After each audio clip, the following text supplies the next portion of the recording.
যুদ্ধের তৃতীয় সপ্তাহে এসে সিজ্জিল, খোররাম শহর সহ এমন কিছু শক্তিশালী ক্ষেপণাস্ত্র ছুড়ছে ইরান, যা প্রতিহত করতে হিমশিম খাচ্ছে ইসরায়েল।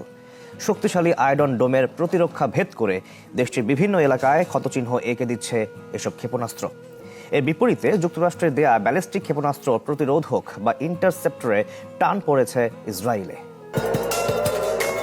বিশ্বের সবচেয়ে শক্তিশালী আকাশ প্রতিরক্ষা ব্যবস্থা ইসরায়েলের, এমন দাবি হর হামেশাই করে আসছে তেল আবিব। তবে এবারের সংঘাতে আয়রন ডোমের মতো শক্তিশালী আকাশ প্রতিরক্ষা ভেদ করে তেল আবিবের কেন্দ্র কাঁপিয়ে দিচ্ছে তেহরান।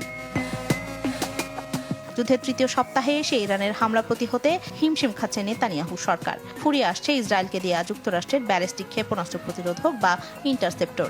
এ বিষয়ে এরই মধ্যে ওয়াশিংটনকে সতর্কবার্তা দিয়েছে তেল আবিব। গত বছরের জুনে ইরানের সাথে সংঘর্ষের সময় ক্ষেপণাস্ত্র প্রতিহতে প্রচুর সংখ্যক ইন্টারসেপ্টর ব্যবহার করে ইসরায়েল। সে যাত্রায় উতরে গেলেও এবার ইরান হিজবুল্লাহর ধারাবাহিক হামলায় চাপ পড়েছে ইসরায়েলের দীর্ঘপাল্লার আকাশ প্রতিরক্ষা নেটওয়ার্কে।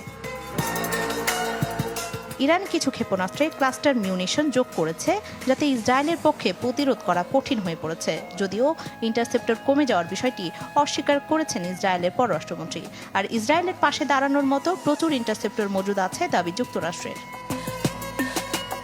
ক্লাস্টার মিউনিশন হলো এমন অস্ত্র যা আকাশে বিস্ফোরিত হয়ে অনেকগুলো ছোট বোমা বা সাব মিউনিশনে ছড়িয়ে দেয়। এতে একটি ক্ষেপণাস্ত্র থেকে একসাথে অনেক ছোট বিস্ফোরক ছড়িয়ে পড়ে, ফলে এগুলো প্রতিহত বা ধ্বংস করা কঠিন হয়ে পড়ে।